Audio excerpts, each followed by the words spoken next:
L'addition et la soustraction sont des calculs très proches. Si pour l'addition on parle d'ajouter, réunir, d'avancer, d'augmenter, de mettre ensemble, et que pour la soustraction on va parler plutôt de retirer, d'enlever, d'ôter, de reculer, de diminuer, les deux calculs se posent de la même façon et ont une technique de calcul posé qui est proche. Pour poser une addition, je suis trois règles. Premièrement, je pose mes nombres en alignant les unités ensemble. Deuxièmement, je commence mon calcul par la droite. Et troisièmement, je n'oublie pas mes reports. Prenons par exemple 12 714 plus 978. Je pose mes nombres dans le calcul en alignant ensemble les unités.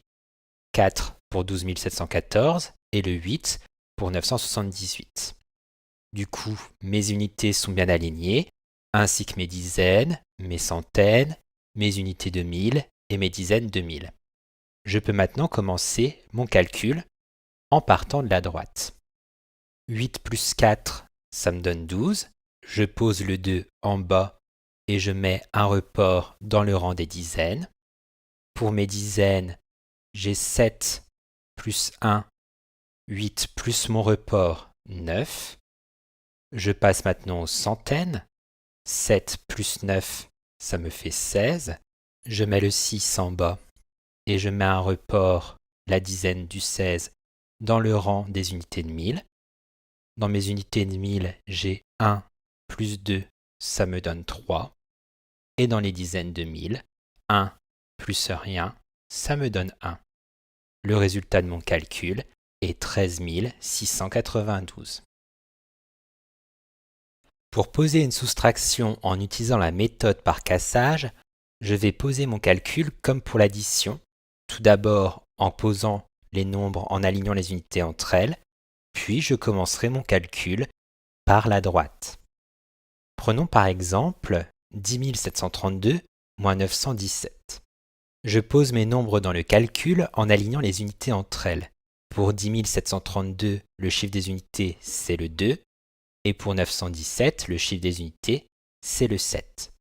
Mes unités sont donc alignées, tout comme mes dizaines, mes centaines, mes unités de 1000 et mes dizaines de 1000.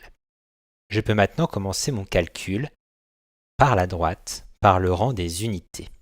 Dans mes unités, j'ai 2 moins 7. Je ne peux pas retirer 7 si je n'ai que 2. Je vais donc casser une dizaine pour récupérer 10 unités. Je n'aurai plus 3 dizaines, mais 2. Et je vais ajouter 10 unités, j'en ai maintenant 12. 12 moins 7, il reste 5. Je peux passer maintenant au rang des dizaines. Dans mon rang des dizaines, j'ai maintenant 2 moins 1. Il reste 1. Je peux passer au rang des centaines.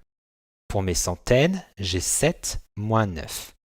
Si je n'ai que 7, je ne peux pas retirer 9. Je vais donc aller casser une unité de 1000.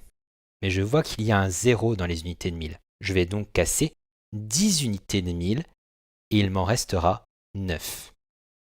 Maintenant, je peux rajouter mes 10 centaines pour avoir 17 centaines.